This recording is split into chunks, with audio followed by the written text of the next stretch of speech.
Hi, everybody. It's Gene Simmons, and you're not, and you're listening to the Potter Than Hell podcast with Steve, BC, BB, and Dylan. But you knew that, didn't you? Ladies and gentlemen, welcome to the Potter Than Hell podcast. This is your last stop on the crazy train of hard rock and heavy metal.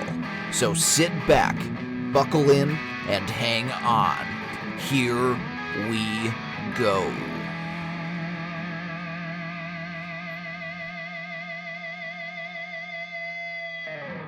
Hello, Hellions. Welcome back to the Potter Than Hell podcast. This is Steve, your host. With me this week is BC. And across from him on the keyboards tonight is Dylan. And back, once again, by very popular demand, our buddy Tom Gigliotti from the Shout It Out Loudcast. How are you, buddy? What's up, guys? Thanks for having me. Looking forward to this. Hey, thanks for joining us. We've had this episode in the works for a while, and Yep. I know Tom's a fan of Metallica, so who better to do a Metallica episode with? And I think he's another one that's brainwashed like you guys, BC, but I'm not sure. We'll find out. Whoa, wait a minute. Brainwashed in what way? We're going to get to that? Yeah, we'll get to it. We'll see. Okay. Yeah, we'll see. Boy. Yeah. I'm excited. I like brainwashed Yeah, talk. so we'll see. We'll see. I'm going to say you probably are. But, oh, no. Wow. I think so. Right. I think I'm going to be the one of the minority we'll here. Out. We'll find out. So Tom, how you doing? And how's things in Shout Out Loudcast? Wait a minute, let me think. Shout Out Loudcast, album review crew, Dorm, Damage, and Led Zeppelin Chronicles. Yeah, I think I hit them all, right? Yeah, we can't get out of our own way. We're always trying to scratch the itch for stuff. So no, we're doing well. Everything's going great. We're always keeping busy. Just spent some time not too long ago talking about the new Off the Soundboard Des Moines 1977. Kind of comparing that to Alive 2. And we dropped a recent episode of our new sidecast called Dorm Damage, where we talk about everything that's not really anything related. It's just all the stuff that Zeus and I like to talk about, where we don't really have another outlet. So, music, pop culture, movies, Star Wars, friggin' who knows. It's just something that we do to keep us busy. So we always get something going on. But yeah, Kiss is alive and well. Looking forward to the cruise, right, buddy?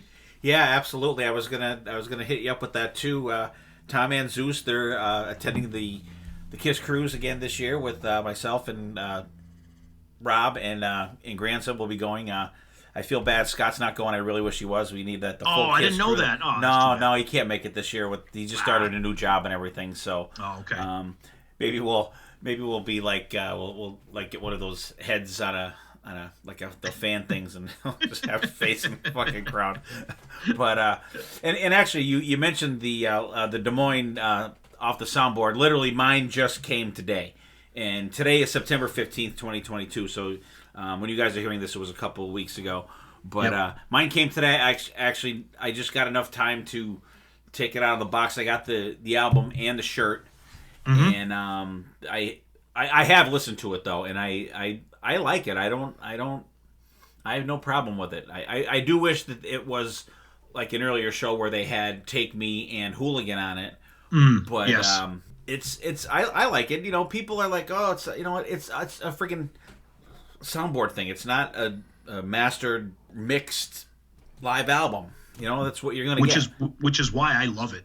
Yeah. Obviously by the time this episode that we're doing right now drops, our Off the Soundboard Des Moines review will have been come out a couple of weeks ago. We both loved it. I loved the rawness of it and the fact that it wasn't mastered and engineered and mixed, and it's just hit record and go, and I really, really enjoyed it. Yeah, I think it was cool. The one thing for me that was weird when they go off and they come back, the guy announces their names.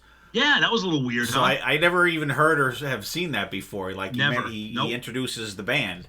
So I wonder if they were just like walking out or walking down the steps. You know what I mean? Mm-hmm. I don't know. It was weird.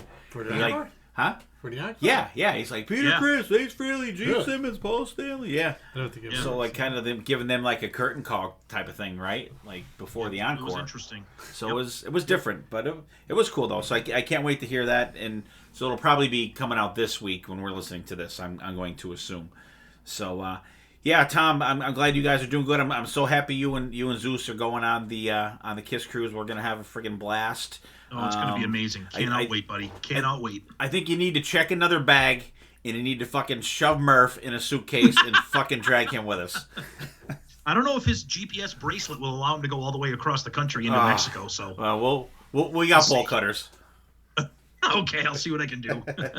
Yeah, so I'm definitely looking forward to that. Always good, be great to see you guys again and hang out and stuff. Yep. And so Dylan and I went to a show last week. Dylan, why don't you? I'll let you start this one off. Yeah, we saw the Trinity of Terror tour featuring We Came as Romans as the opening band, and then the three titular Trinity of Terror were Black Veil Brides, Ice Night Kills, and Motionless in White. It was their hometown show. And I was there mostly for Ice Night Kills. My dad was there mostly for Black Veil Brides. A little bit of... Yeah, and I liked all the bands because, I listened to that kind of music. But, my God, it was such a good show. It had the right energy. The crowd loved each of the bands. They were singing along to all the songs. So that, a very rare thing to happen. And I'm glad we had a couple of days between the show and recording because I lost my voice screaming to Ice Night Kills. I was literally screaming along to every song, and it was an awesome show. But the one thing that I think stuck with me, besides how amazing the band was how long the merch line was. It was the longest merch line unbelievable I've ever seen in my life. It literally went down. It started right at the gate. It went down to the pavilion, doubled back. Because, the merch stand was, at the gate. So, it literally snaked around, and it was that long for the whole show. So, there was people standing in line for merch the entire time. Yeah, there were people that had to be in line when we walked by. Do you go to the show, or do you go for the merch? That's what I said. The merch was really cool. But it was very cool. I understand. But I want to see Ice Night Kills. Yeah. Do you... I know they have special shirts for the tours and stuff, but do you... stand in line to get the tour shirt of the band that you want to see and not see the band that you want to see because you want to get the shirt of the band you want to see? Yeah, it's a... It was fucking crazy. Wild. I don't think I ever saw anything like that. It's and I pulled my usual concert stuff of getting ahead of everybody. Friggin' the line's down the mountain and it says 2 lanes open. There's no one in the other lane. I must have passed fucking 150 fucking cars.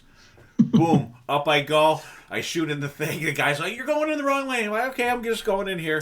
So then there's probably 50 cars in front of us. They're parking them down waiting to park down by the woods. There's 2 parking spots up by the road. I'm the horse guy. I'm gonna go there. He goes, "You can't go there." I'm okay. I'm going there. Fucking pulled right up. Parked right by the fucking road. So now, Tom, the venue that we're parked at is probably you probably can walk half a mile. Yeah. Okay. From where you're parked. From the parking lot to we literally walk. Huh? Up top? No, we were down the down the bottom parking lot. We were by where we were by the road though. Oh, okay. So we walk up to the paved road. Here comes a dude in a golf cart. "Hey, you guys want to ride down?" Absolutely. Fucking hop in a cart. It's like the Magic Kingdom taking the little shuttle. It was great. It was great. I was like, I tipped the guy $5. I'm like, fuck, it was worth it. Yeah. And I'm like, dude, did you get a good parking lot T-shirt like we talk about? I didn't see anybody. Yeah, there was nobody. I didn't see anybody. No bootleg T-shirts. No. Oh, that's the best part. Although we weren't in the parking lot long enough to find out, though. Also true. Okay. Also true. Yeah, and it seems like they're usually more up in the other parking lot too, because there's 2 different parking lots. But I mean, I really enjoyed the show. I really like Black Veil Brides. I always wanted to see them. I love Andy Biersack's voice. I think he's got a cool and unique voice. I know it's an acquired taste for a lot of people, and they get a lot of shit. And actually, he even mentioned that too. He's like, we're just here to rock. Don't listen to what some people say. Just enjoy the show. And they fucking brought it. Yeah. And they were the loudest one of the night. They were loud. Yeah, they were fucking super, real loud. Because We Came as Romans was typical opening band sound. But then when they started sound checking for Black Veil Brides, it was they're gonna be a lot louder. Yeah. Oh yeah. And I was really happy at the show because it was so cool, and I don't even want to say this because I sound like an old fuck, but there were so many younger people Dylan's age and even younger there. Yeah. Rocking out. For Motionless in White, there was a girl behind us fucking literally screaming. For as loud as they were, you could hear her over the fucking music screaming the lyrics. And when the bands are like, ah, ah, and the people are screaming that, you're like, holy fuck.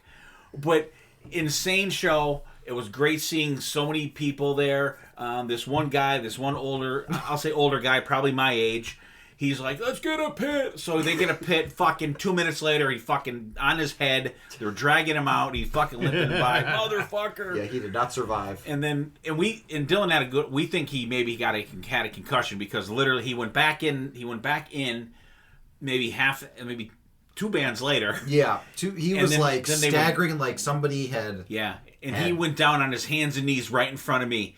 And I'm telling the guard, get him the fuck out of here. I'm not going to fucking stand and puke. Get him the fuck out of here. So they got him down, and then he just collapsed right on the ground. So he may have had a concussion or something from getting fucking pummeled. But it was crazy. 3 crazy bands. Ice Nine Kills. Their show was freaking insane. I was very surprised, though. No pyro at all. No pyro. A lot of smoke. Wow. A lot of smoke. Pyro. No pyro. Not even a fucking sparkler. But they made up for it with decapitations, and it was very Alice Cooper-like stage show. It was like Thrash Alice. Yeah. Like the lead singer dressed up in like the raincoat from American Psycho and like murdered the guy on stage, just like in the Huey Lewis in the News scene. Yeah, So Tom, cool. I don't know if you would like the music much, but you would have loved the show because I know you're a big horror music fan. Yeah. And just crazy. I thought it was great. Congratulations to Motionless in White for.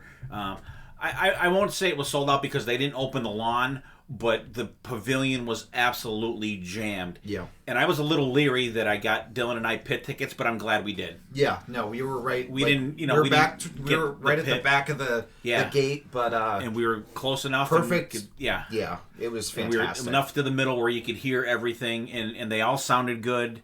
But just like BC, fucking, you would have been like, holy fuck, just crazy ass show. Fucking fantastic. People doing the body surfing and shit. It was fucking crazy. I didn't think that Ice Nine Kills could be that good live. I was excited to see them, but I'm like, there's no way they're gonna live up to the albums, but they did. Oh, yeah. And we fantastic. left maybe 4 or 5 songs into Motionless in White, and that fucking merch line was still down to the pavilion. Literally, like, we would have been home at like 1:00 if we stayed in the merch line. That's crazy. It was insane. I don't know. I've never seen that. I mean, we've been to Maiden shows, or everyone wants a fucking Iron Maiden shirt. That's what I'm saying. Like, seriously, they had the shirts had to have been people were sold still out. in line. It was crazy.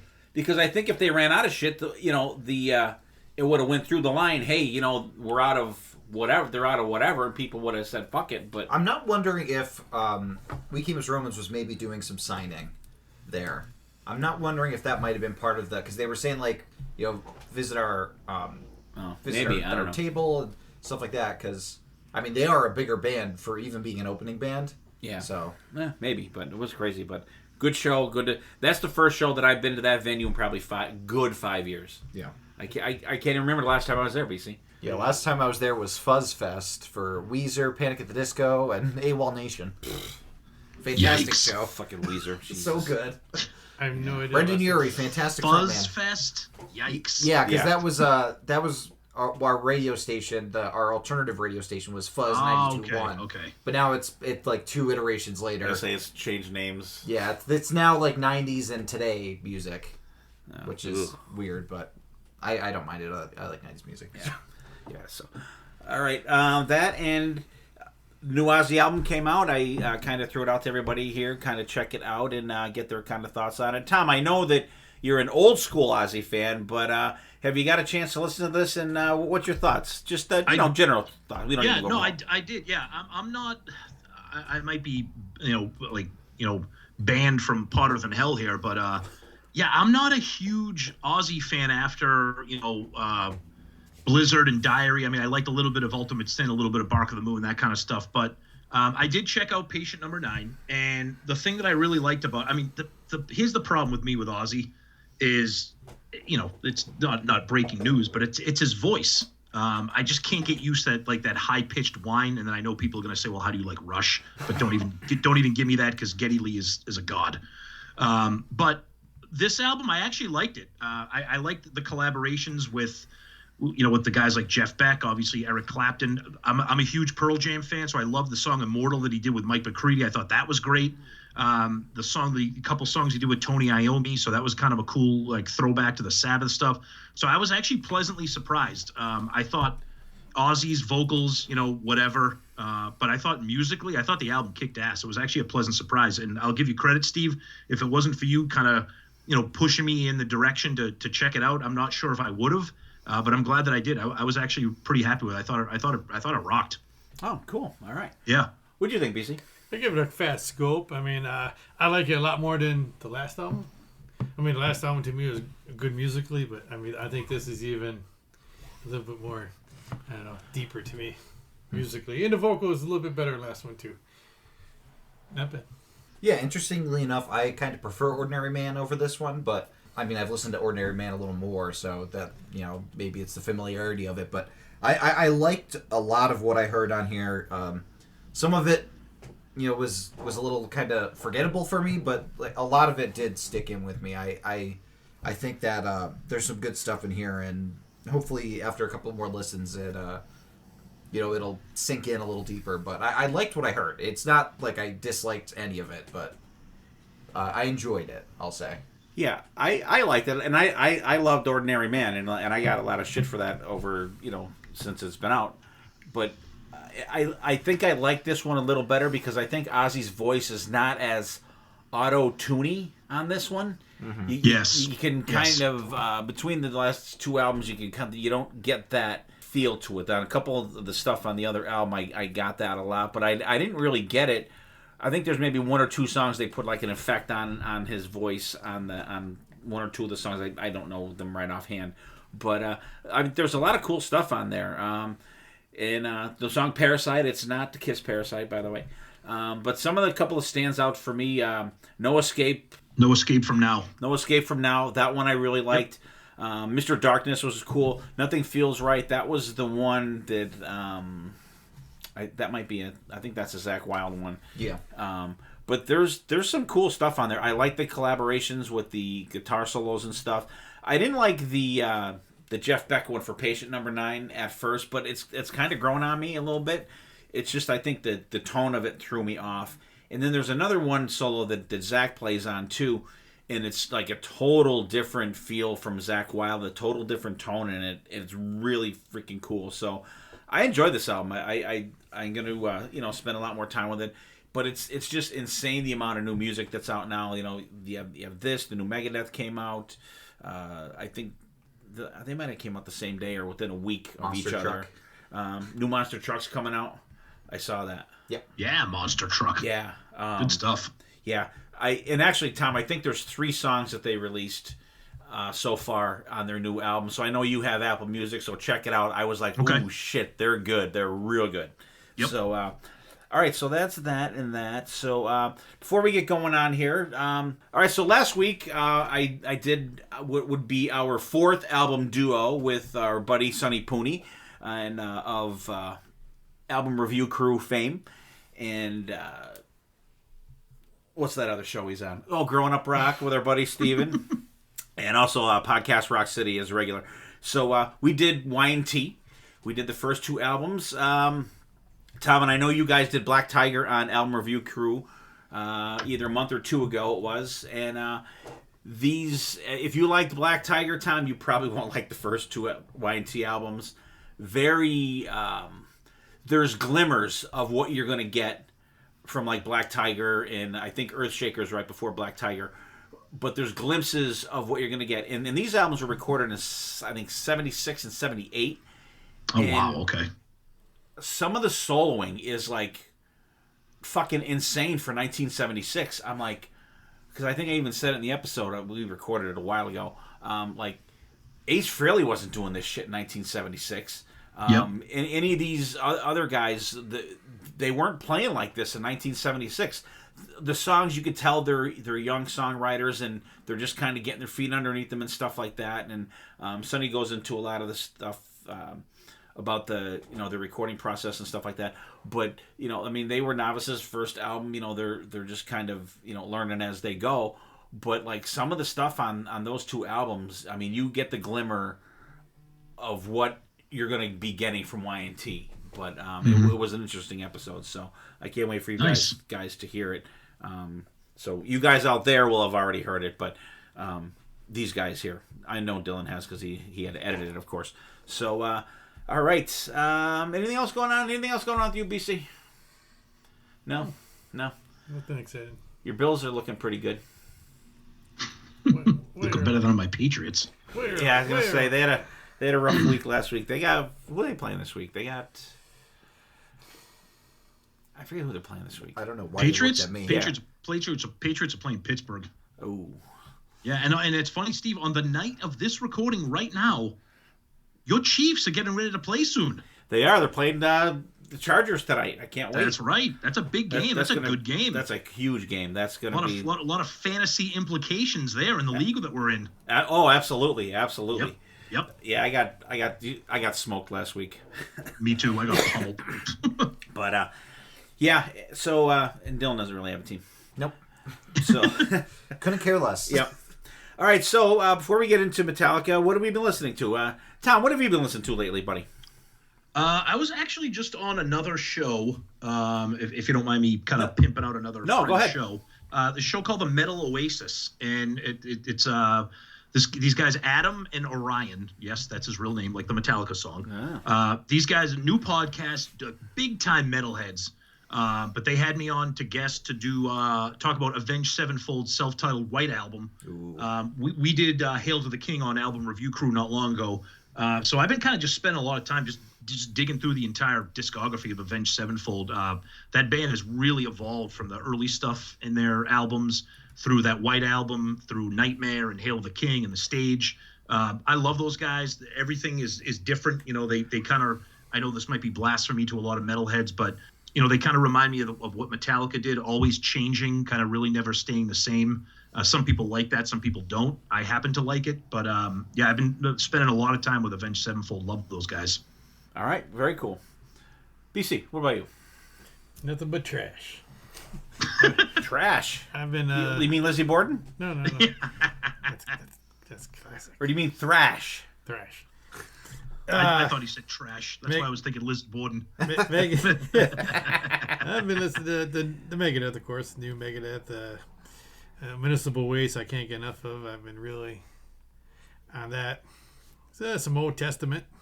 I've been getting ready for tonight. Nice. Just saw.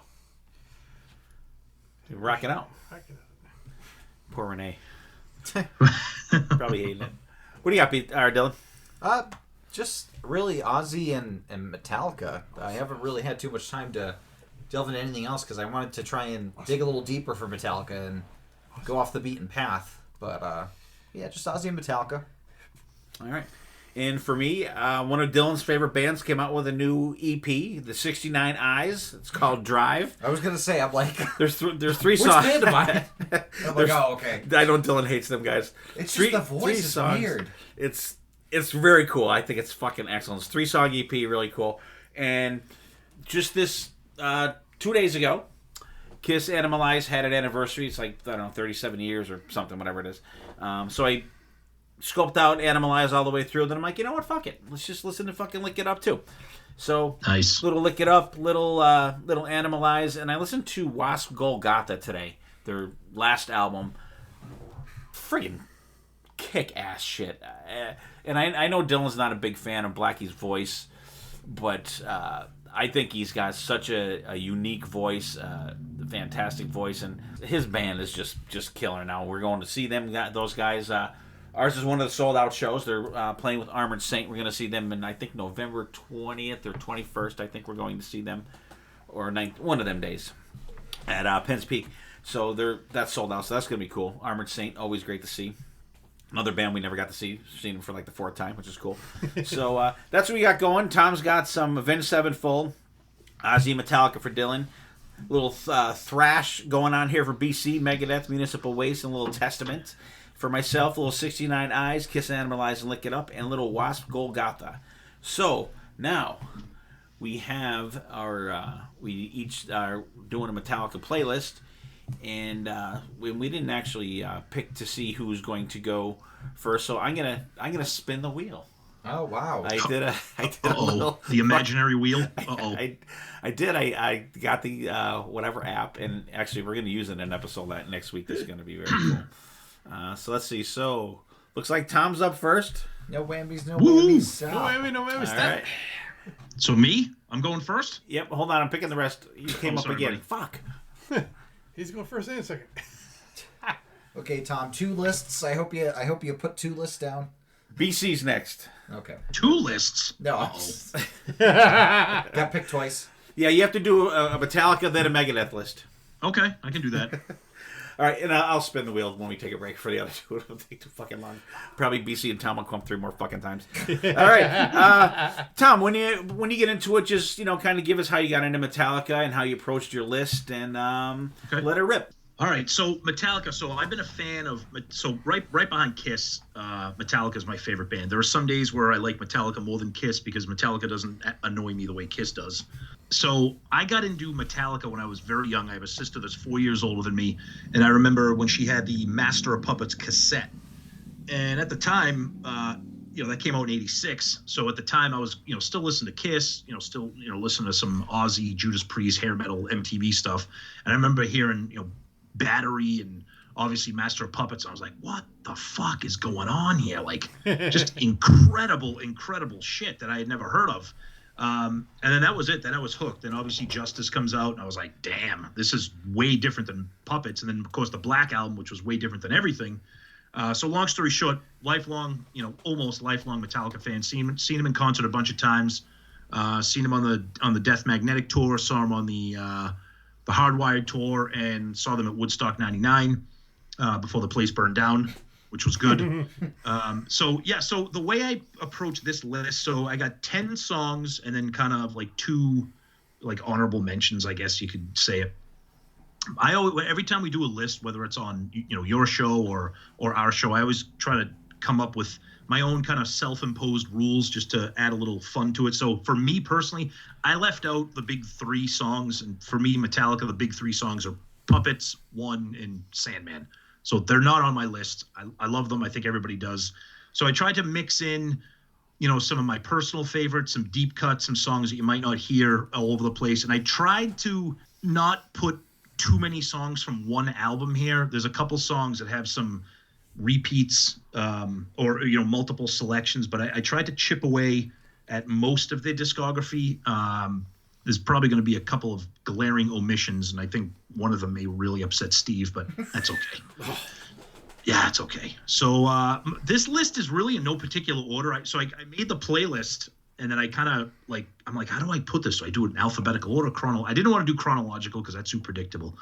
So I'm just going to start off with so the first song on my playlist comes from Hardwired, and that's Atlas Rise. Absolutely love this song. I think it reminds me of old classic 80s Metallica.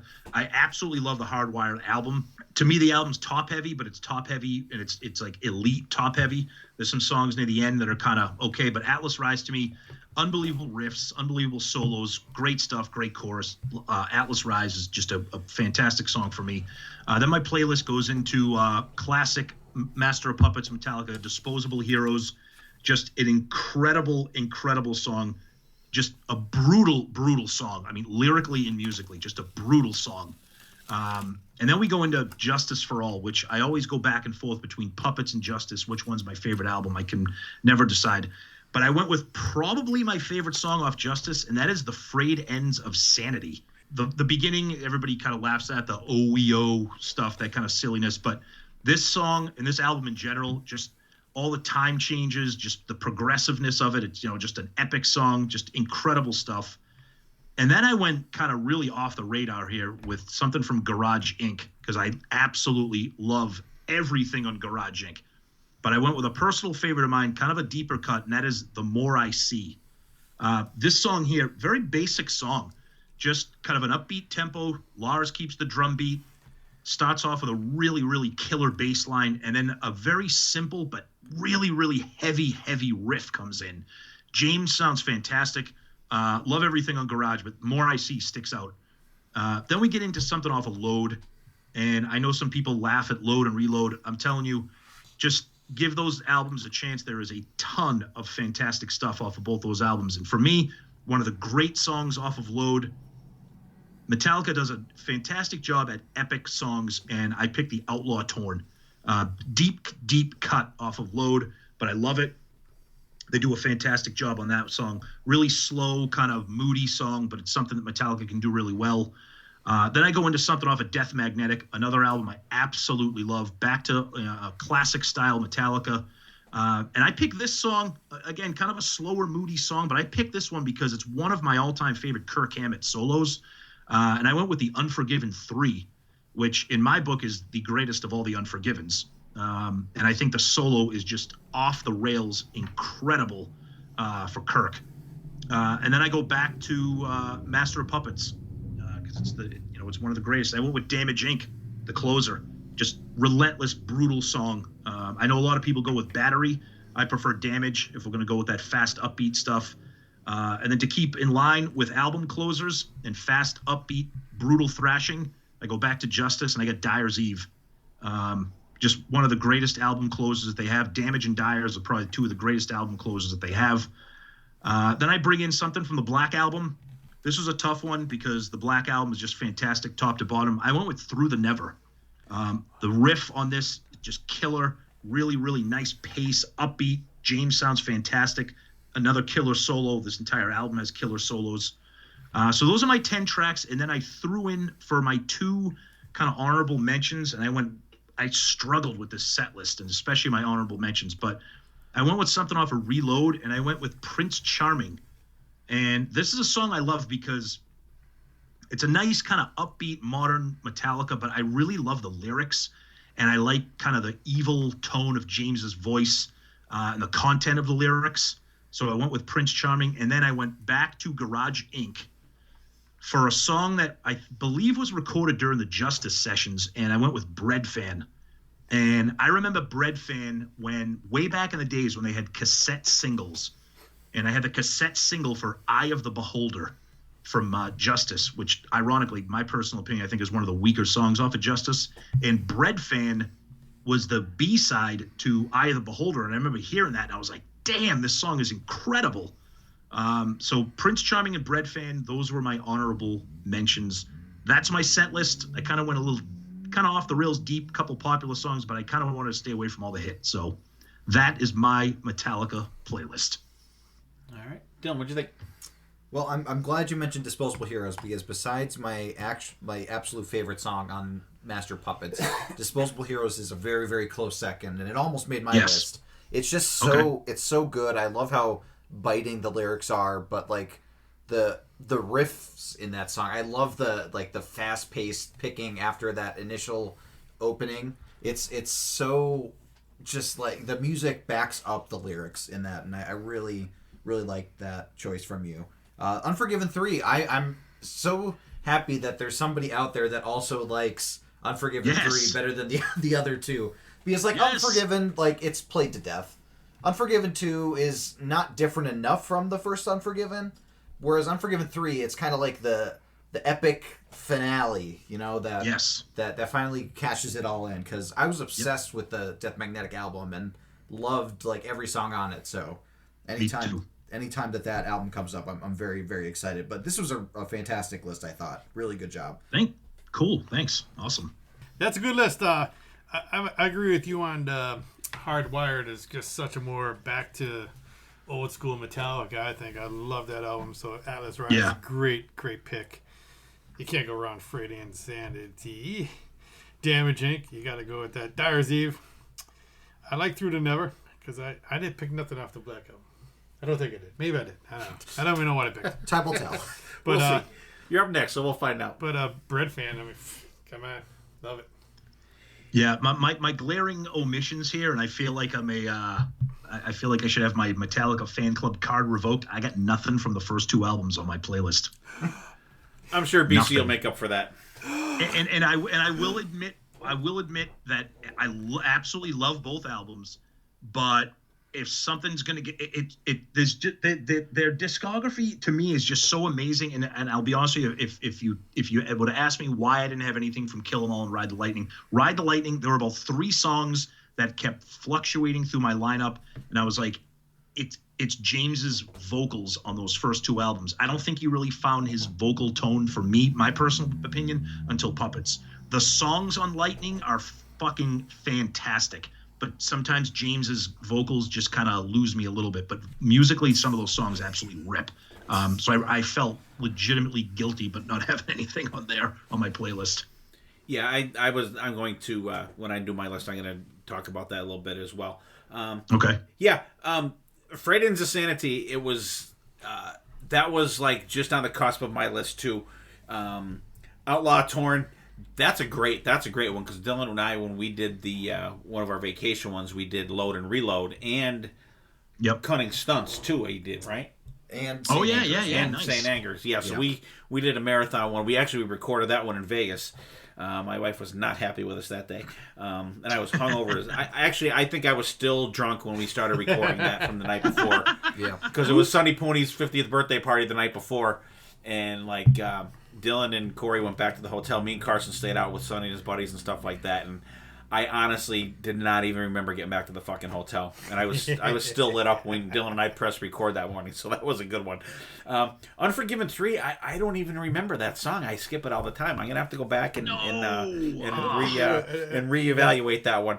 I do like that album though. I do love Death Magnetic. I skipped that too because like the first one's Play to Death. The second one, like you said, is pretty much same avenue. Yeah. So I saw it for 3. I'm like, I can't go a third time. And honestly, I never liked the original Unforgiven until I saw them do it live. I don't like it either. I didn't like it until I saw them do it live. Now it's still not a go-to song for me, but I like it a lot more than I did until I seen them do it live.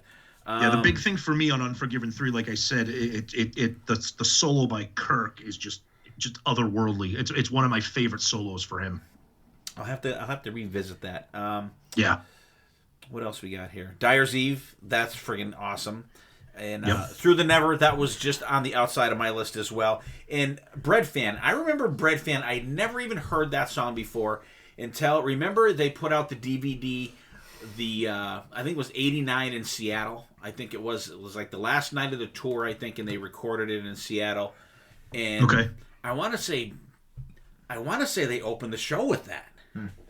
That's crazy. I don't know. Can you look that up, Dylan? It was like Seattle in '89, and I know they actually. If you probably look up I know they released it as a DVD, and I want to say they opened up with that, or it was one of the first encores. But it was like I never heard that. It's like a Budgie song, right? Is that the name of the band? Bread Fan. Yeah, it's a Budgie. It's a Budgie song, right? And I know the guys in Maiden are big fans of those guys too. It was their third encore. It was okay, so I knew they did, and I was like, "What the fuck song is this? I never heard it before." Yep. And then I looked in the credits, and I'm like, "Bread Fan, what the fuck is that?" But I mean, kick ass pick though. Prince Charming too. I'm with you, Tom. I'm on board with that. For there's between Load and Reload, I think I kind of equate those two albums as Use Your Illusions 1 and 2. You could take off the good songs for both of them and make one kick ass friggin' Metallica album. But that would be one of the songs that I would be leaving on. I think we did that. Didn't we do that, Dylan, on that episode? Yeah, we did. I think we did. I'm gonna have to go back and see what I picked up. Cool. So yeah, cool list. And I just people like, oh, list this, list that. It's just an excuse to talk about fucking awesome music.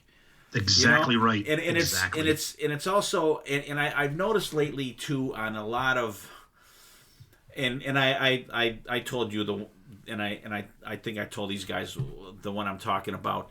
I think sometimes, especially us podcasters, we get way too critical on shit. And I think Kiss is one of the absolute perfect examples of that. Oh my God, the lyrics. You know what? They're not fucking Pink Floyd. They're not, all this sophisticated. It's Kiss. They're singing about getting laid and partying. You know what I mean? Put your hand in my pocket, grab onto my rocket. It's fun. Who gives a fuck if it's stupid or campy or whatever the hell? That's what I'm into it for. And I'm trying not to be so critical of stuff anymore. I think sometimes it takes the heart and the soul out of it when you just. I mean, and don't get me wrong, I like to do it too. It's fun to just break shit down, but I think in another realm we kind of get too critical on stuff and just pick apart stuff too much, and it kind of takes the fun and the heart and the soul out of it. But fair enough. I agree with you. Yes, I do like it. And I'm trying to not be like that because I think I put in our text group, and you know what I'm talking about, right? another, yeah. So, and that makes me so fucking angry, that fucking thing. Okay. Anyway, I digress. All right, BC, what do you got? You're up next, buddy. All right, Metallica. I mean, how did I get into Metallica? I'm going way back. Probably 83. I was on, of course, the Kiss, the Van Halen, the Crew. And there was this one kid at school. I don't know. I can't remember who it even was. He was like Metallica. Yeah. He wasn't the guy rolling in the class, was he? He might have been. I almost forgot about that guy. But his name was Eddie Munson. But he was always like, "Look, listen to Metallica. Listen to Metallica." And I'm like, yeah, okay. So I went to Sugarman's, went to the music part there, and going through the records because there was no CDs back then. Going through the records, and it was like I want to say, I forget what the single was at the time. Was it Whiplash? Yeah, it was on it. There was 3 songs on it. There was 2 studio and 1 live. Is that the one with like the monster on the front, the monster guy in the front? The one I had did not have that on it. No? There was one like that, yes. Yeah, that's what I'm thinking of. But mine had James and Kurt on it, on the front. I don't know. I was a kid. I didn't know any better. Grabbed that, went home. So the first song I ever heard was Whiplash, and I was like, this is different because like all the music we were kind of into before that was more not that more melodic, like groovier rhythm. This is more like and I was like interesting. So I threw it on and I listened to Whiplash. So that starts off my list because that's the first Metallica song I ever heard. Love it to this very day. Just love the way the drums kick in the beginning and then the riffs are just so fast and I just love that the classic Metallica exchanges. And there's an exchange part right before they go into the solo, and the live version's better because like they get the which lacks on the recorded version. My second one would be Hit the Lights, because again this is what drew me to Metallica back in the day. I just love the total the way it starts off, like that total live feel into the riff again. Fast pace. I mean, vocally, like Tom said, he didn't care for his vocals. I think the vocals fit good for the type of music they're playing. I understand. I like his later. He grew into it and got more, I guess you would say, deeper sound.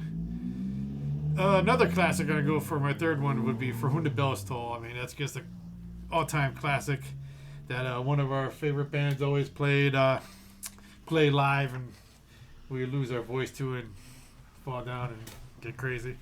So that always in my heart. Love that song. Track 4 would be Creepin' Death. I mean, I don't know if you like Metallica, how you not like Creepin' Death. As the drum, the killer riff, that trash. This is trashing to me. Creepin' Death, just love it. Track 5, I'm going to go with The Thing That Should Not Be. I like it because it's at this time, it's different from Metallica. I thought it's more slower. First of all, slower. It's slower down, heavier. Not necessarily heavier, but just I think it seemed heavier with the slower pace of the song. I guess I love the build-ups and the changes. Slower, but good. And my 6 tracks over there, Fred Ends of Sanity, off of Injustice for All. Jesus. I like the beginning. I laugh at it. I just, as soon as I hear it, I think of the 7 Dwarfs. Cinderella and 7 Dwarfs for some reason. That's Snow White, not Cinderella. Snow White. That's how much I know of Disney. Is it Disney? It's Wizard of Oz that it's referencing the OEO, because it's the Winkies, the Munchkins. It's not the Munchkins. They're the guards in front of the Wicked Witch of the West's place. Oh. Okay. I'm not too familiar. That movie scared the fuck out of me as a kid. Scar for life. I mean, I love this whole album, just the time changes on it, and to me it was this album gets a lot of slack. Even no bass, fucking crank it out. Track 7 is gonna be A Woofin' Man. I just love the drum start, some hi hats. To me, it's that straightforward. This is off the Black Album, I don't believe it. Yep. So I did pick off something. There's your Black Album. There's my Black Album pick. I knew I had to pick something off that because To me, this was the commercialized Metallica, I would say. They got that taste. More mainstream. This is mainstream as Metallica to get at that time. But whatever. Straightforward groove, rocking. That track 8, Cyanide. Death Magnetic. After, what the hell was that crap album? Saint Anger. Thank you. After Saint Anger, I was totally, disgusted with Metallica, and I was like, so this album came out. I remember Steve saying, I'm probably not going to get it. Because I was just like, what the fuck are they doing? The drum sound killing me. I was totally turned off, and I didn't want nothing to do with Metallica. Until recently, probably the last 3 years, I really started playing that album, and it's good. And this is just the bass and drums on it. His vocally sounds good. I mean, Suicide Elder died. So my next track, number 9 track, is going to be the title track of A Hardwired. I mean, as soon as this album came out, put that on, I'm like, Metallica's back. I mean, it's fast. It's old school Metallica, fast. I think the song's only a little over 3 minutes. It's old school to me. We're so fucked. Shit out of luck. But just a ripping solo. It's short but slow. My 10th track is going to be, of course, Ride the Lightning. I just love the riff in this. The choruses, the little change part before the solo, and then another fantastical. I like the sound of the bass at the end of the song. The last 40 seconds. If it sounded like that through the whole song, I think it'd be great. For bonuses tracks, I'm gonna go with this is so much Metallica in the last weeks. Seek and Destroy. It's a version from 1984 from Paris. It's just these guys fucking yelling at the crowd, drunk, playing crazy. It's really cool. I forget which one it's on. It's on one of those box sets now that have 148 songs on them. Then I found a version of The Shortest Straw. I love that song, but it's a demo from 1988. There's no words. There's words, but there's no actual words. Just gibberish. Like a scat track. He's just, I'm like, but the music is cranking. It was so funny because I'm like, what the fuck is this when I first heard it? And I had to play it 10 more times. You thought it was yourself singing. I thought it was me. I'm like, I love this. That's why I like it so much. But it's just a cranking, and demo version is just raw. What really makes it is the gibberish. The only words he says is "shortest straw." Everything else is shortest straw. That's how I sing the song. I know. So I'm sitting there walking around the house going da da da da da da da. I'm like, this is perfect. I don't have to know the words. It's probably like everybody else is gonna be singing like that too. So what the fuck is the difference? But that's how I finished my album or my list. All right, what do you think, Dill? It's not a BC talking about Metallica unless Whiplash is brought into the affair. It's a fantastic song. I'm glad that you mentioned the thing that should not be. I know that somebody else around the table here does not like that song, but I think it's a cool, sinister song that goes into some Lovecraft. That's such it has the perfect feel for that subject matter. Cyanide, that was a fantastic pick from Death Magnetic. I love that opening, that da da da wow wow wow ba ba ba. And then with the bass groove going. It's a fantastic song. I liked your putting in Hardwired. You had the classics for Ring the Bell Tolls and Creeping Death. Their very first song, Hit the Lights. It's a very good playlist for sure. Whiplash, you may hear about that again later. Hit the Lights. And you did mention that too, how it just kind of just pulses itself into the beginning of the album. For Whom the Bell Tolls, our local band Harpo used to do it all the time. We'd rock the fuck out, and that song is weird. There's no solo in that song. It's just it's almost like an instrumental, 3/4 of the way through the song. Then you get the vocals, and it's friggin' fantastic. The end, down, down, down. Whose walkout song was it, that? Huh? Whose walkout song was it? Undertaker. No. Oh, no. I don't know. Baseball. Oh, I don't know. Wasn't it Roy Halladay's? Oh, maybe. maybe. Because, Philly, I don't know. Go, BJ. they have the bell. With the bell, yeah. I was there for the playoff game against the Reds when he pitched a no-hitter. Creeping Death, you'll hear about that one later. The Thing That Should Not Be, depending on what Dylan has on his list, this may be the shittiest song we talk about tonight. Wow. Oh no! Ouch. I hate that. And actually, from the first time I saw this on that '89 concert in Seattle, I'm like, this song sucks. You're wrong, Colonel Sanders. I thought it was a set killer. You put on Master of Puppets, I just skip it. Freight into Sanity, great pick. Of Wolf and Man, great pick from the Black Album. Cyanide, that was just because actually Dylan asked me for my list yesterday, so we wouldn't have any duplicates, and I gave him my list. I'm like, well, I may throw Cyanide in there, but I forgot, so I didn't.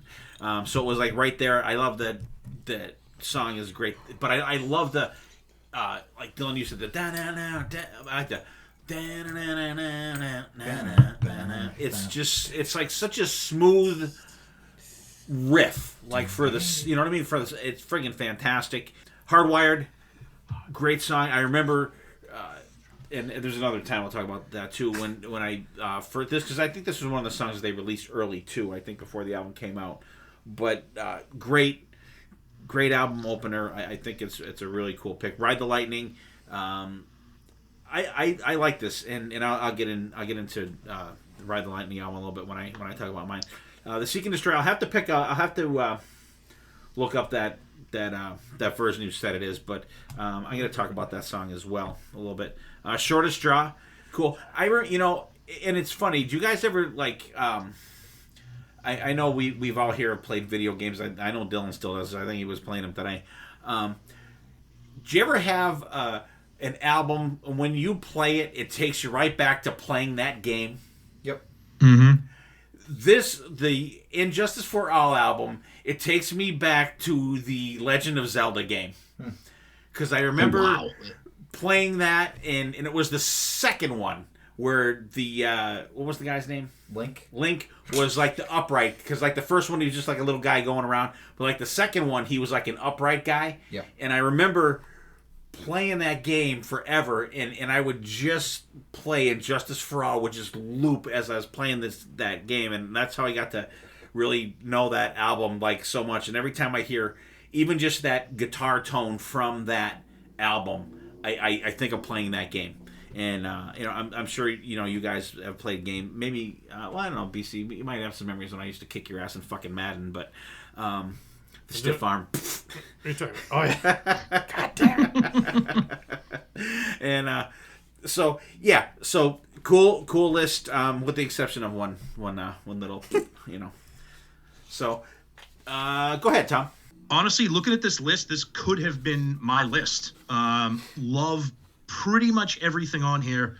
A couple standouts for me. Short of Straw, amazing. Who doesn't love that off of Justice? Hardwired, killer song. Cyanide, that was almost my pick from Death Magnetic.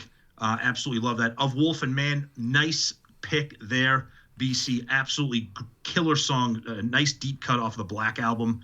I'm a fan of The Thing That Should Not Be. I don't know. I love it. It's different from Metallica. Yeah, it's a little slow and plodding, but I think that's the point of the song. But yeah, no, great list there. Great list. Tons of great stuff. I mean, it's Metallica, but really good stuff there, BC. All right, so there's Tom's list. There's BC's list. And Tom was gracious enough to pick a kick-ass song for our gem song to lead us into our hidden gems. And Tom, what'd you pick? I picked the Pantera song Walk, but covered by Avenged Sevenfold. Ooh.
All right, we're back. Tom picked Walk from Avenged Sevenfold, of course, Pantera cover. Great cover. Awesome pick, Tom. Appreciate you picking that out for us. And All right. And we know you are on your Avenged Sevenfold kick, so it continues here on Power Than Hell. So thank you for picking that. Let's get into our hidden gems, and I'm going to start with Dylan today. Yeah, I decided to keep with the theme of the episode, have a cover of a Metallica song. This was a song that was going to make my list from the Black Album that I decided to instead feature as my gem for this evening. From the Blacklist, the very, very recent big covers brouhaha that was included in the new release of the Black Album. The cover of Don't Tread on Me from Volbeat. Fantastic version of the song. Very faithful to the original. Still has the riff from America, from West Side Story in there, which I appreciate, but they make it their own, too. It's got kind of a more Volbeat spin to it, which I really enjoy, but I love the song, when Metallica does it. I love it when Volbeat does it, so Don't Tread on Me from Volbeat. All right. They should have did it live when we saw them, because Metallica would be... Well, that was before that was even... No, I know, but still, I mean, they... you're not going to cover the band you're opening for, but I still would have been cool. Yeah. And I love Volbeat. Tom, what do you got for us? So, sticking with Metallica, I wanted to kind of shine the light on something. I'm sure the diehards like us probably know this. But a couple years back, there was a Ronnie James Dio tribute album that came out, and Metallica did the Ronnie Rising medley. It's a 9-minute song, and it includes their covers of A Light in the Black, Tarot Woman, Stargazer, and Kill the King. The best way to find it if you're doing streaming, it's on the deluxe edition of Hardwired to Self-Destruct. You can find it on there. It is absolutely incredible. I mean, nobody doesn't know that Metallica absolutely kills it whenever they cover anything. But them doing these 4 songs over a 9-minute period, and they just kind of seamlessly go from one to the other. Their version of Stargazer and Kill the King is absolutely insane. I'm not going to try to tell you that it's better than Dio, but it's incredible. And it's called Ronnie Rising. Came out a couple years back on a Dio tribute album, but it kind of was buried because it was kind of hard to find. But now with streaming, you can find it on the deluxe edition of Hardwired to Self-Destruct. So check that out, especially if you're a Dio fan, and even if you're not a Dio fan, you're just a Metallica fan. It's incredible. Check it out. All right, BC, what do you got? Going with the thrash. I keep saying trash. But you have been for 5 years, so why you're doing good. Stop now. But I can't get enough of these guys, and especially their latest album. It's a Municipal Waste for their Electrified Brain album. I'm gonna pick Thermonuclear Protection. I guess if you like old school thrash, check these guys out because you'll hear a little bit of everything from the Bay Area. Even a tad of Anthrax. I mean, just if you like old school, check these guys. All right, cool. And I'm gonna stick with Metallica myself here as well. You guys out there, I'm always a fan of watching bands record and the process of recording and seeing videos of bands in the studio and all that shit. I absolutely fucking love it. So I'm gonna go with the video for Atlas Rise. And there's a ton. The whole was of them in the process of recording. I'm sure it's not just that song, but just snippets of them recording for the Hardwire for Self-Destruct album, and this and just the solo in this when they show that, and Kirk does that friggin' wow part in that solo. It's just like, oh my god, like holy fuck, and like I think Lars has like the fucking extinguisher on. He's like pretending to hit him with it. Just fucking stellar. Absolutely love it. So that's what I got. So there's our hidden gems. Tom's got the Ronnie Rising medley. It's from the This Is Your Life tribute from Ronnie James Dio, and that absolutely is fucking killer. BC's got Municipal Waste, Thermonuclear Protection from the Municipal Waste album, Electrified Brain. And Tom, I think you'll like that album too. I think you'll probably enjoy that because I know you like yourself some thrash. Yeah, I've heard of the band. I'm just not familiar with their music, but I'll definitely check them out. Yeah. Hey, and if you listen to the whole thing, you don't like it, you only spent like 35 minutes. There you go. Perfect. And Don't Tread on Me from the deluxe Black album version from Volbeat, and Atlas Rise video for myself. So, all right, Dylan, odds or evens for who goes next? Evens, I guess. Okay, one. I don't know how to do that. You don't Just know what do rock- odds and evens are? We'll do rock, paper, scissors. Oh my god! Oh, Oh my jeez. god! Uh-oh. Pa- There you go. He picked paper, I picked scissors. Scissors cut paper. So I'll go next. Okay. For me, I think I've mentioned it before on the podcast how I got into Metallica. First time I ever heard them was in my buddy Rob's sister's car. She had the cassette of Ride the Lightning, and I was like, "What's this?" And I was it. I don't remember like specifically like what was on there, but I remember that was the first time I became aware of Metallica, and you know, and that was in the time where everything was just exploding, and like BC said before, you're listening to Crew and Ozzy and Kiss and all these new Van Halen, all these new bands. You're just at that point, it was just an awesome time to be a music fan. You were just bombarded by so many artists now that are considered like classic artists, you know what I mean? And I remember that's when I became aware of Metallica. And I remember when Master Puppets came out, I didn't have it. I didn't purchase it, but and I gotta say myself, I'm one of those people that the Black Album really got me. It was the first Metallica album I ever bought, but when I went back, I'm like, wow, I missed out on all this other stuff leading up to the Black Album. I mean, still love the Black Album, but like it planted the seed, and I was able to go back and check out the things. And it was weird too because and I might as well talk about it now. The difference in James's vocals between even the Black Album and Kill 'Em All, like it almost if you didn't know them and know the progression of them, you'd be like, is this even the same guy singing? Because I mean, he definitely sounds like a fucking kid singing this shit on it. Definitely on Kill 'Em All, maybe not as much on Ride the Lightning, but it was like if the stories are correct, he didn't even really want to be the fucking singer in the band. So he kind of got the job kind of by default, right? And then there's a story out there too that they wanted John Bush, that's an Armored Saint, to sing for Metallica. Like, I mean, as an Armored Saint fan, that'd be cool, but I'd be like, would they even be around now if that choice had been made? I mean, you can't say, but I mean, I would love to hear John Bush sing a couple Metallica songs, which would be fucking cool. Mm-hmm. But yep. So that's kind of how I got into Metallica there. So my list I start out with, which this song is probably right now my favorite Metallica song.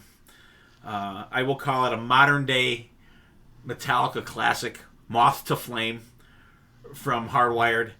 This song, I remember it like it was yesterday. Dylan and I were going to Buffalo Wild Wings when we both got out of work at the library the one night, and they were previewing songs, and this song came on, and that time change in the song came on. We were right at the fucking light, right at Viewmont Drive, where you turn down to the mall, and that time change came on. We're both like, holy shit, what the fuck?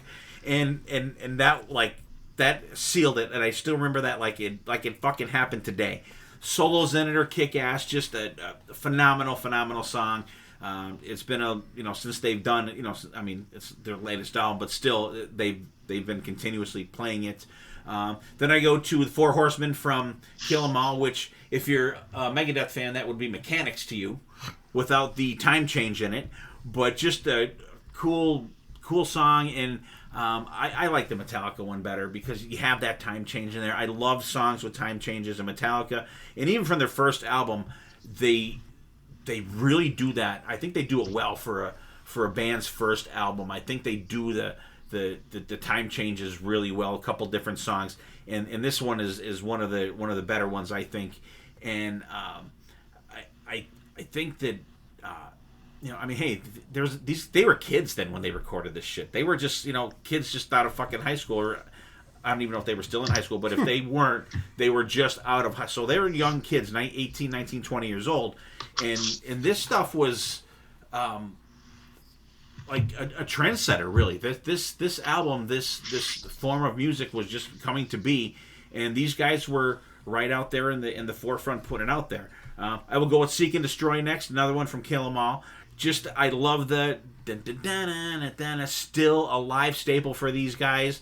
The version of it that they do on the live Shit Binge and Purge concert that's in Mexico City where James goes down in the pit and walks around and gives the microphone to the people to say "Searching," and just fucking awesome. I go with Creeping Death for the next one. Killer track from Ride the Lightning. When we saw them in Philadelphia, they were switching out Fuel and Creeping Death. They were rotating them in shows. We got Creeping Death, thank God. I like Fuel, but Creeping Death, that's my song. Fucking, and this was one of the songs that Jason used to sing the "So Let It Be Written, So Let It Be Done," right? He used to sing that part live, which, oh man, I thought that was just absolutely killer when he used to do that. And nothing against Robert Trujillo, but I really miss Jason and Metallica. I don't know about you guys, but I think he was the one that was the one that had the most connection with the fans, that would hang out with fans and get pictures and stuff. And I know, Tom, we've talked about this before. When Jason, he opened up the box set for the Black Album. Oh, that was great. They filmed it when he was going through it all, and he's like, "Oh yeah, I remember this. That was freaking cool." He's like living in his house, and there's like a fucking plane flying over his house or by the golf course he's by or whatever. So, Creeping Death, love that. Miss Jason, and actually I had the. Actually, I'm going to keep it in there. Fuck it, I'm keeping it in there. Tom's Gem is one of the songs that I picked. The Ronnie Rising medley. The songs. I didn't mean to steal your thunder, Steve. Sorry. No, that's okay. That's okay. I was going to talk about it regardless. Okay, good. The songs that are in that song are Light and Black, Terror Woman, Stargazer, and Kill the King. This absolutely fucking kicks ass. It's incredible. And what I like about it is that James doesn't try to be Ronnie James Dio singing this song. He sings it in his range. It's in key. It's friggin' killer. And the part where they do the dual, like the Kill the King part, the dual guitar in that, is just fucking will blow you away. If you get done listening to this song and you don't want to go check out these core Rainbow songs, you mustn't be a fucking music fan, because it's fucking kick-ass. And I listened to it last night, this medley, and I'm like, okay, you know what? So, okay, Rainbow, Pull Up, Boom, Stargazer. Okay, ooh, yeah. Kill the King, fuck yeah. Light and Black, which I think Light and Black is still a better song than Stargazer, but that's another story for another day. And Terror Woman is friggin' fantastic, too. Then I go to the Load album for 2x4. Love the freaking groove of this song. I mean, big groove riff. It's got a good griff to it. There you go. That's a term you just made. There you go. It's a griff. All right, I like that. The drums, now griff. Settle down. The drums are killer in this song, because there's song parts where Lars will like do a cool drum part when James is singing. Excellent. I will go to another song that our band Harpo used to do, King Nothing. Another track from Load. I love that it starts out with that feedback that gets in there. Jason on the bass, doo-doo-doo, with a very murky bass in the beginning. Where's your crown? Great solo in it. It's a friggin' fantastic tune. I got to go with my favorite song from the Black Album, Sad But True. Love this song. I don't like when they do it live now. They do it a little slower than it is on the album. I think it needs to be at the pace that it's on the album. And you guys talked about the thing that should not be. This is the song that I think that is like in that vein, but like a million times fucking better. And I love the solo in it when he does that kind of that squealy part in the solo. I always wait for that. I fucking love it. And I got one of BC's tracks picked here, Whiplash.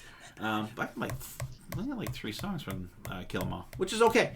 I just like, but the only thing I don't like, I don't know, what do you guys think? Do you guys like when bands say their band name in a song? No, it sounds ridiculous. I hate it. What do you think, Dylan? But I'll give Metallica a free pass on this, because it's their first album. Like, they're a new band. They're trying to pound their chest a little bit. So it's kind of give it's kind of cute, for lack of a better word. I understand it. I don't necessarily like it. What do you think, Dylan? Yeah, I like how Motorhead in the cover of this replaces it with "Because We're Motorhead." Oh, really? I don't know if I've ever noticed that. I know Tom's a big Motorhead fan. No. What do you think, BC? No, that's funny. I mean, I never really pay attention to the lyrics too much, but like Tom, I mean, hey, they're starting off. What the fuck? Free pass. We'll give him a pass. But hey, Motorhead did it. Unless it's the whole song like Iron Maiden.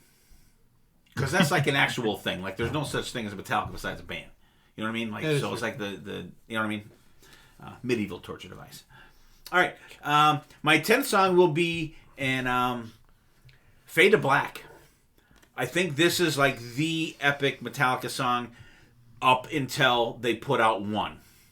You get that slow mellow part, you get that build in there, and then it just, and then, you know, and even just like the guitar harmonies in this song that are fantastic in between the verses and stuff like that. Like, really, I don't know if you want to call it moving, those melodies in the song, and then you just, and even that slower part of the song is really good, but you get the payoff at the end, man. They just tear into it at the end, and just absolutely fantastic song. My 2 bonus tracks are, I am a massive, massive Mission Impossible fan. Loved the show, loved the movies, and they did the theme, and I think it's Mission Impossible 4, I think it is. They did the theme, the Mission Impossible theme. And they also have the song I Disappear song in the soundtrack as well. And two songs? It was 2. Mission Impossible. Mission Impossible 2? Oh, was it? Yeah. It was the John Woo one. That's right. John Woo Right.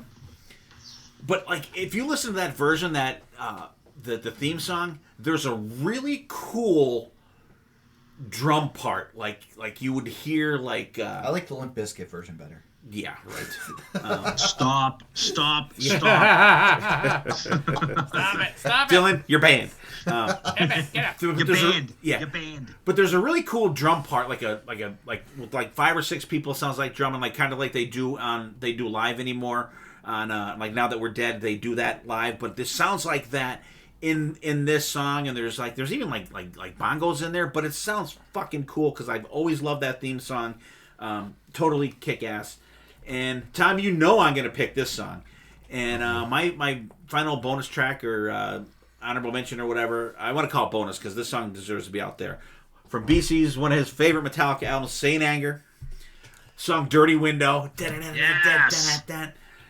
I remember when in the version that I'm throwing out there, as you guys check it out on YouTube, it's fucking killer. It's from May 10th, 2022 in Sao Paulo, Brazil. James asked the crowd, Saint Anger? Eh? And the people are like, eh? And he's like, well, like, deal with it or some fucking thing, he says. And when he does the first part, the you get that Saint Anger drum sound when he starts it. But then when the song kicks in, you get the regular snare. I'm telling you, pull this up. You will fucking love it. And plus, on this live version, there's a guitar solo in it. They fucking put a guitar solo in it. I'm like, there's 2 things in Saint Anger that we're missing. An actual snare drum, which you get on this one, and fucking guitar solos, and you get this on here. It's freaking killer. And at the end, the guy's like, what do you think? And he's pointing to some guy's like, well, fucking deal with it or something. He tells the guy. But Tom, check it out. BC, you need to check it out because it'll give you a whole new appreciation for the song. And I still love the, progressa, degressa, fucking heavy as fuck song. So check it out, BC. I'm telling you.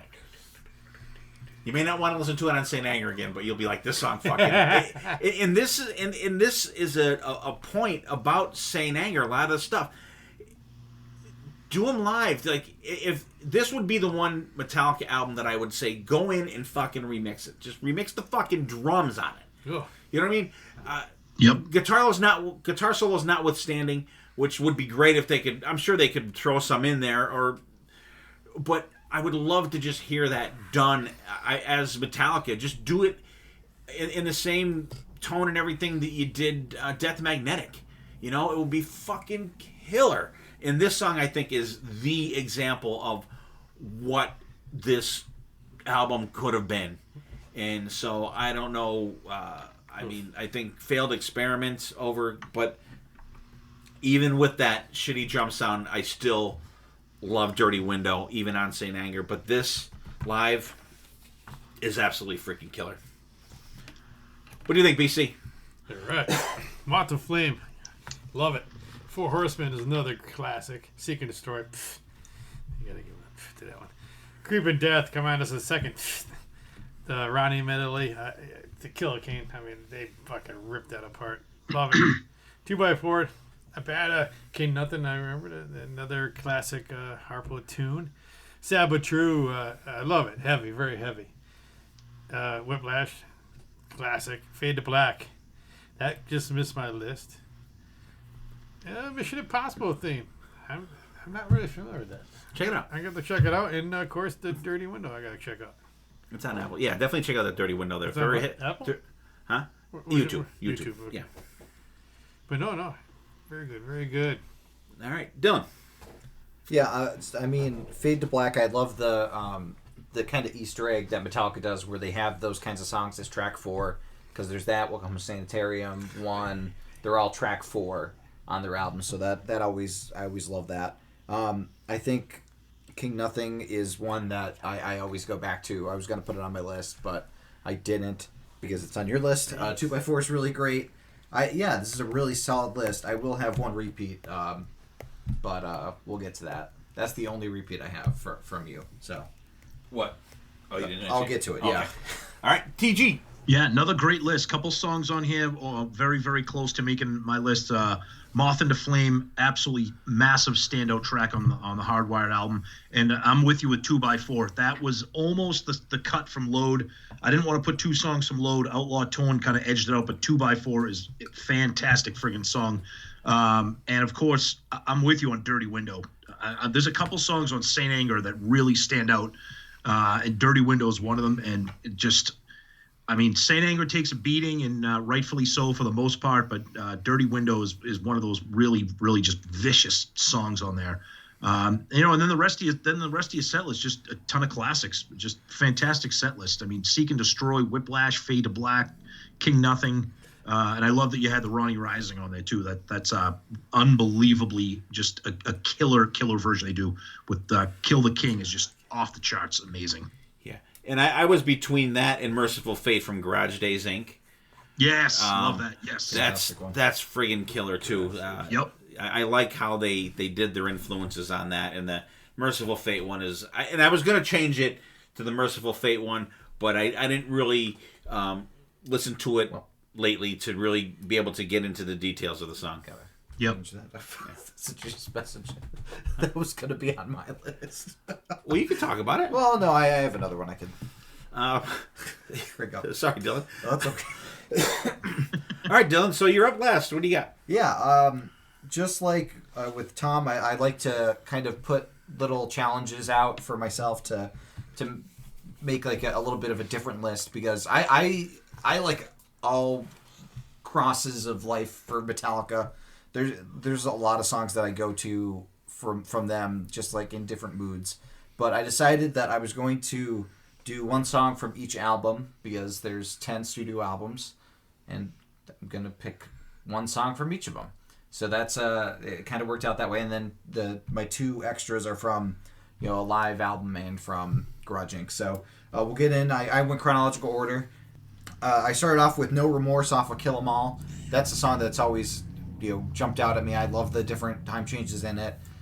Fantastic chorus.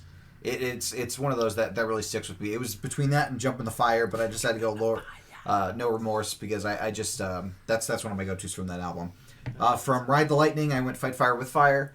I love the plaintive acoustic guitar intro. You're lulled into a false sense of security with it. I think it's done a little better with Battery in the next album, but I think Fight Fire with Fire is still a very good opener to this album. And I couldn't put Battery on for my Master Puppets pick, because of course I had to pick Leper Messiah, my favorite Metallica song of all time for some reason. I just love that riff. It's such a good riff to me. And it's an underrated song from Master Puppets. You never hear people talk about Leper Messiah. Understandable, because all the other songs of Master Puppets kick ass, but Leper Messiah is, for me, most of them. The underdog, the unsung hero. Number 4 from Injustice for All, I went with The Shortest Straw, but the version with lyrics. from the studio album. Not the BC version. Not the BC improv version. It's just this is a good album that a lot of people are often intimidated by how long some of the songs are for some reason, but I don't know. I always liked Injustice for All. It has a very different sound than the other albums for me. Whether that's the lack of bass or how it's produced, I couldn't tell you, but I like the Short Straw from there. My track from the Black Album, I went with My Friend of Misery. I love the bass intro for that. It was cool that it was supposed to be an instrumental, but then they came up with lyrics for it. But I do love the chorus of Misery. And that's a great riff in that chorus. It's a really awesome later track on the album that I first got kind of introduced to it when I was watching that Year and a Half in the Life of Metallica, because they kind of open with that song playing underneath. I'm like, ooh, what is that song? And it made me listen to it a little more. My track from Load is the opening track, Ain't My Bitch. This one, it grabbed onto me when I first watched Cunning Stunts. And them playing that, I'm like, ooh, this is a cool song. Where's this from? And it was from Load. So, that's how that kind of jumped out to me. My number 7 song from Reload, I have to go Memory Remains. That music video is real cool with the rotating room, and Marianne Faithfull's vocals are so creepy in the background. And yeah, exactly, yeah. It's got, I love the, like a fading prima donna, yeah. James's vocals are very good in it. My track from Saint Anger is also Dirty Window. It just has such a good thrash feel to it.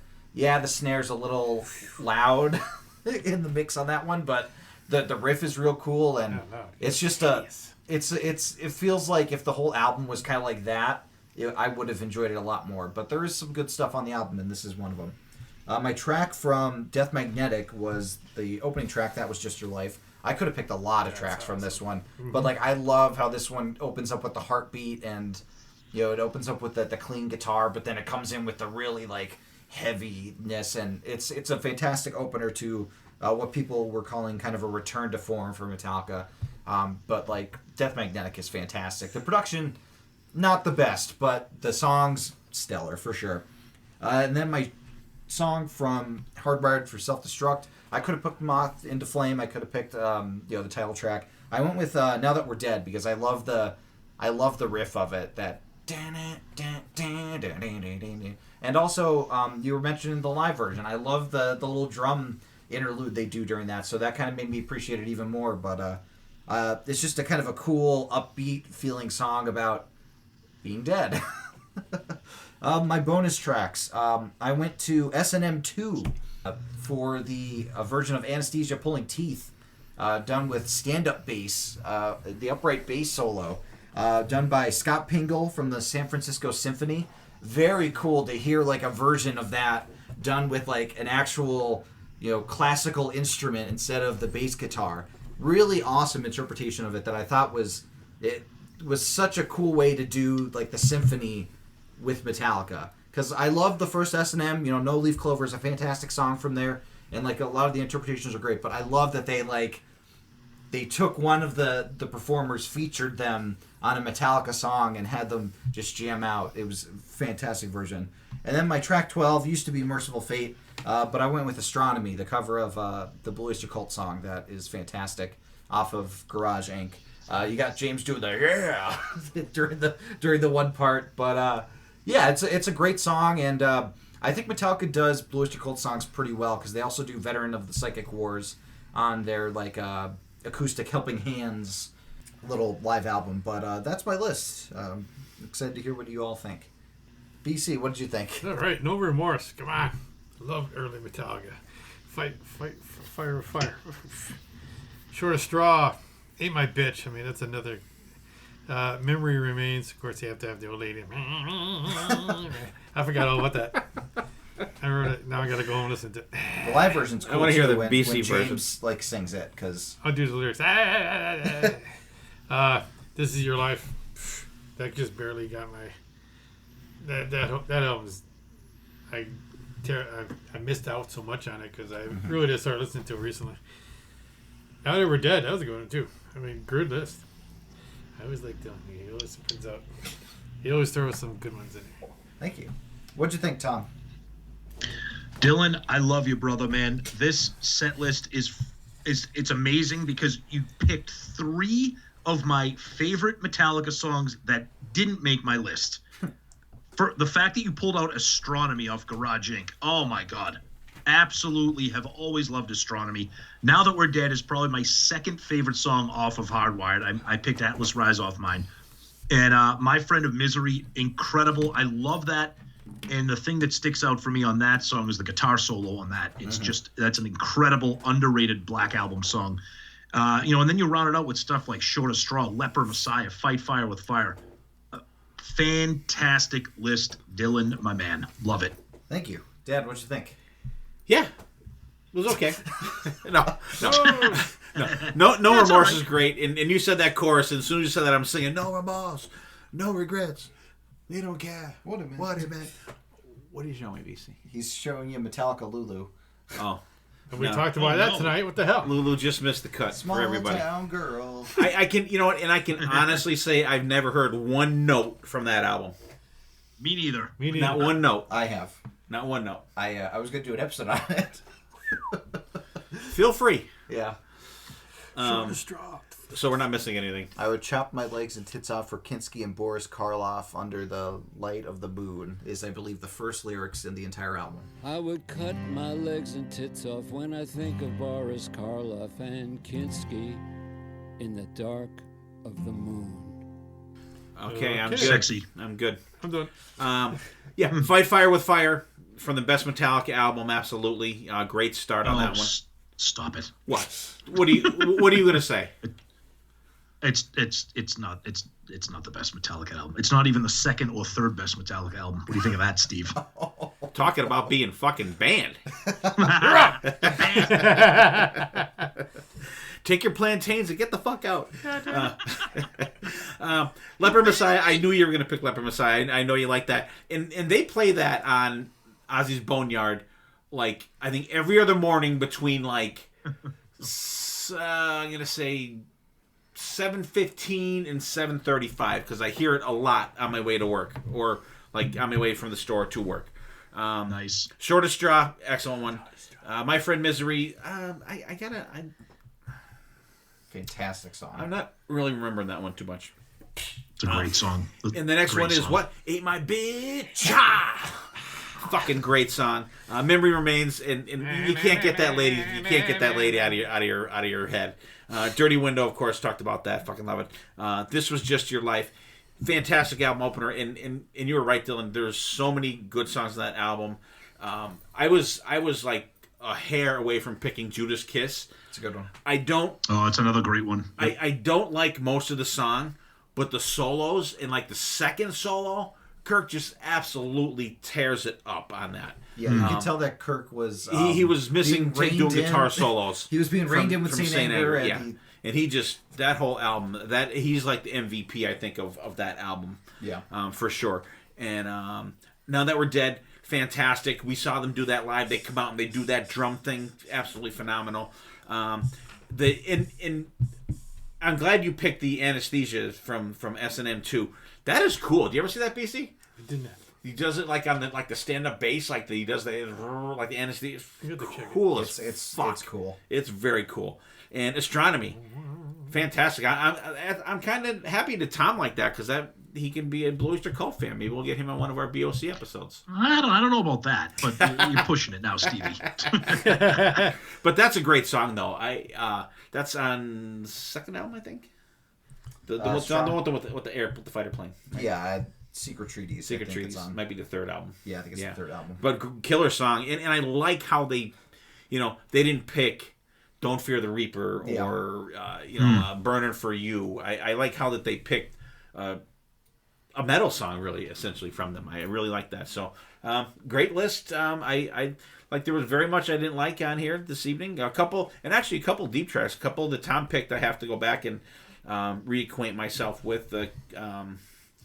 Even one of Dylan's BC's, I knew he was going to be pretty steadfast in his picks there. But I love talking Metallica. I thought it was a fun episode, a good topic, a good easy topic for us because we know 89% of the stuff, and then like I had to be refreshed on a couple songs myself, but and even I like that and there was really no sense of talking about Master of Puppets and Inner Sandman and Nothing Else Matters, and even I fucking hate that, but sorry, Jen. Unforgiven, but Unforgiven 3, Tom, I have to go back and Me too. and check that out. I have not, because didn't we do the video for Unforgiven 2? Yeah, on one of the episodes, right? And yeah. I remember I didn't like that much because the video sucked too. It was like where they were in that cave or whatever. Yeah, it's like okay. It's just like it's just basically a rehash of the first one, right? Whereas the third one does something different. I have to listen to it. Yeah, maybe I listened to it once. Because I see it, I just like... I know. As soon as I see Unforgiven, I'm like, eh. Yeah, no. I didn't even like the movie The Unforgiven. Which is unusual, because that's one of the few Clint Eastwood movies I don't like. But, yeah. Awesome topic. We'll go around, we'll wrap up, and we'll get out of here, and we can watch some fucking Chiefs kick some ass tonight, hopefully. Go ahead, Dylan. Metallica, they're a classic band, a band that everybody knows. You walk down the street... Everybody, they're one of those household names. They really are, especially, and they're still relevant today. They were featured very heavily in the new season of Stranger Things, so they're very much still in the cultural zeitgeist, still in the minds of everybody. Master of Puppets just got a huge boost in streaming numbers because of Stranger Things. So, like they're still being discovered, even if they're like not fully known by people, which is really cool to see. I love them. I think that they are a band that has stood the test of time. They faltered at some points, in terms of some things, but who doesn't? Friends don't let friends get friends' haircuts.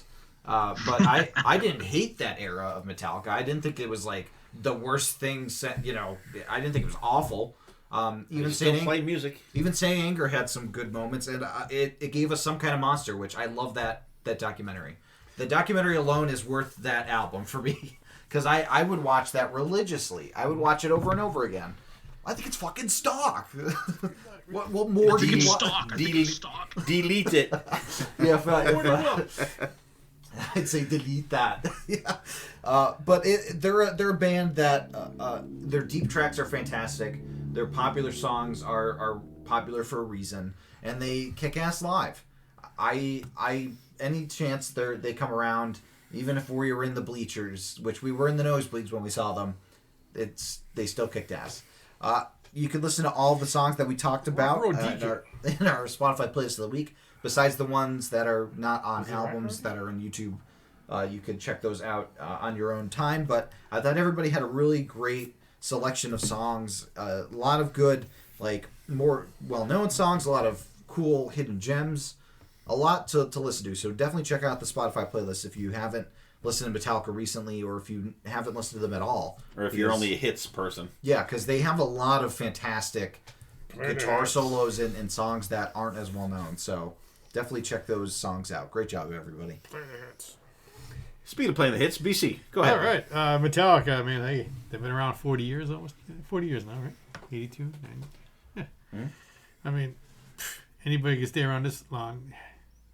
You can't blame the ups and downs. Everybody has them. Every band has them. How can you... The hardest part of tonight was picking only 10 songs. Yeah. I think that was the hardest. There's albums full of great songs. How do you pick just 10? Dylan, I think, did the best job. One from each album that we cover everything. But it's hard to pick just 10. But here's a classic band that has been in Some Kind of Monster movie. I've watched that a few times. I just like that kind of stuff, though, like studio stuff and behind the scenes and how they do everything. I think it was so cool. And it was great having Tom on. Good to hear you, buddy. Thank you. Appreciate it. Love talking with you guys all the time. Metallica. God, other than talking Kiss, I love talking Metallica. The cool thing about this band and their discography and everything is all three of the set lists that you guys picked, any one of them could have been mine.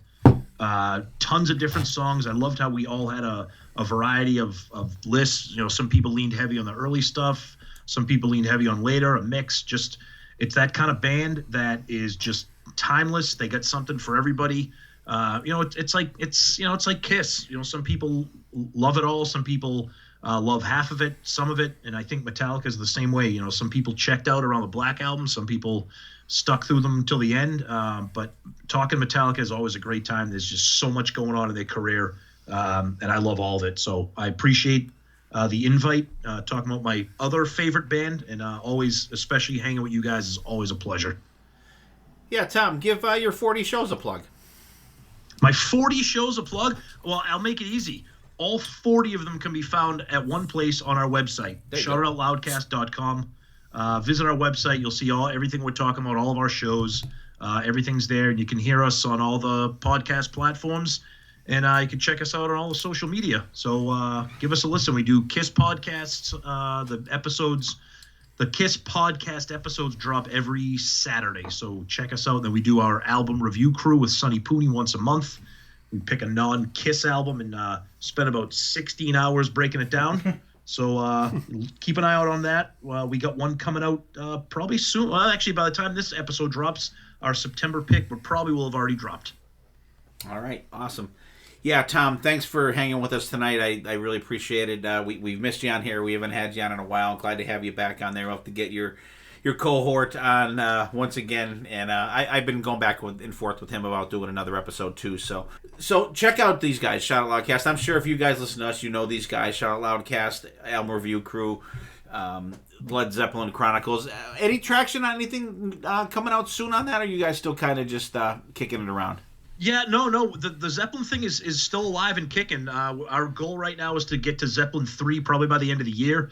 If we can get it in before Thanksgiving, but with the way the schedule is with the Kiss cruise, probably end up being after Thanksgiving. We're so busy right now with everything and trying to catch up. But the Zeppelin thing is alive and well. It's just probably one or two of those a year if we can manage it. So. Yeah, it's tough scheduling wise because I've mentioned it before.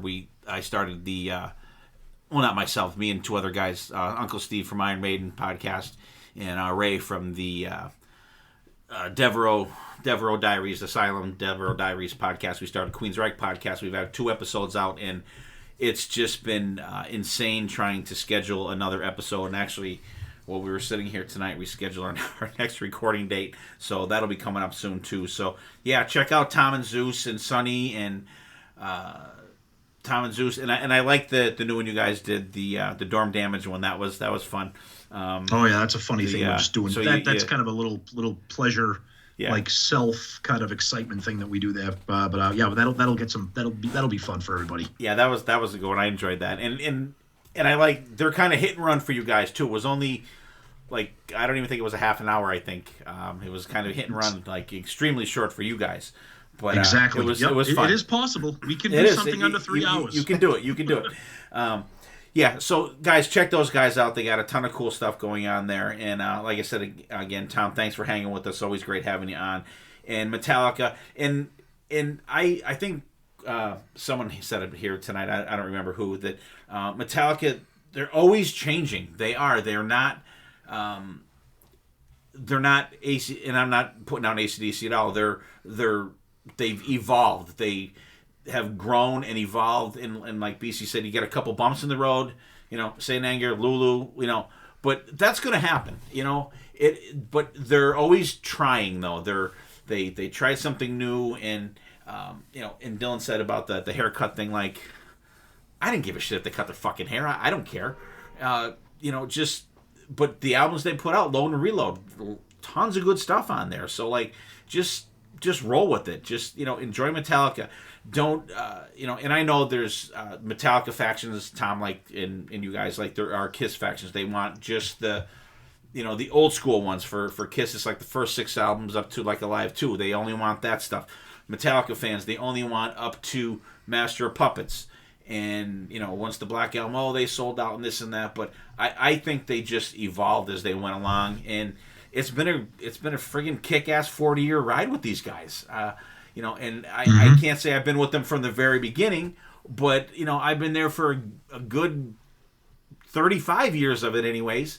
And they always, and what I like about them too is when Hardwired came out, there wasn't a whole lot of lead time that you knew about that album, because it wasn't like, oh, pre-order the album now and you'll get it like it'll be released next like April or something like that, because it was like, boom, this album's coming out in like 3 weeks, and they put out like 2 or 3 songs real quick within 3 weeks, and then the album was out.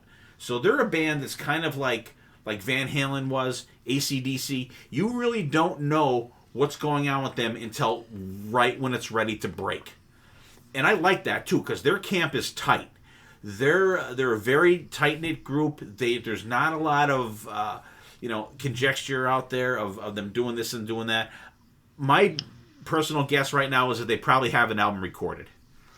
I'm going to just throw that out there. I would say they probably, absolutely, almost definitely have an album recorded and ready to roll, just depending on when they want to roll it out. Because, with COVID and shit like that, there was a lot of downtime. I would love to see that, because I think it's going to happen. I think you're going to hear, I'm going to say within 6 months, you're going to hear, holy shit, new Metallica album coming out. And when they make the initial announcements coming out, it's going to be like 3 weeks, and it's going to fucking be out. Which I love that about them. And and we talked about Some Kind of Monster a little bit there. I love shit like that too. And I remember watching that, and did that come out after Saint Anger came out or before? I think it was after. I don't remember, because after. I think it was released after, yeah, because it was filmed obviously during the recording of Saint Anger, so I think it came out after. Because like for me, I watched the movie, but I didn't have Saint Anger yet, and I'm like, this album's gonna be fucking awesome. And then when I got to listen to it, I'm like, what? This wasn't the shit that I seen them doing on the movie. Like what happened? Like it had to be in the post production stuff, because when they showed them jamming that shit in the studio, it was friggin' cranking. I'm like, that's friggin' awesome. But Saint Anger is what we got. But there is some really good stuff on there. I know it's tough to get past that drum sound, but even with Dirty Window, I can do it. BC's still shaking his head over there. So, so guys, get out there. Listen, Dylan said it before. The Spotify playlist. We're gonna have a lot of these songs we talked about tonight. If you're only familiar with Metallica, the hits. If you only know One and Sandman and Sad But True. I hate throwing that song in there though. But Nothing Else Matters. Check out some of these deep tracks on this Spotify playlist, and then go back and check out the albums.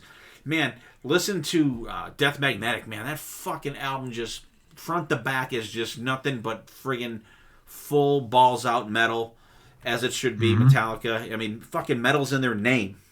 So, guys, thank you for listening. BC, good job. Dylan, good job. Tom, once again, thank you, and can't wait to see you guys in about a month and a half, I think, maybe now, for the Kiss Cruise, and we will definitely tip a couple drinks and have some toasts and shit like that, and we'll have a great time. So, guys, thank you for listening. Get out there, listen to some Metallica. Check it out. I'm telling you, check out Dirty Window. Check out that video on YouTube. It's fucking kick-ass. Killer. So, take care of yourselves. Take care of each other. We will see you next time, and there definitely will be a next time.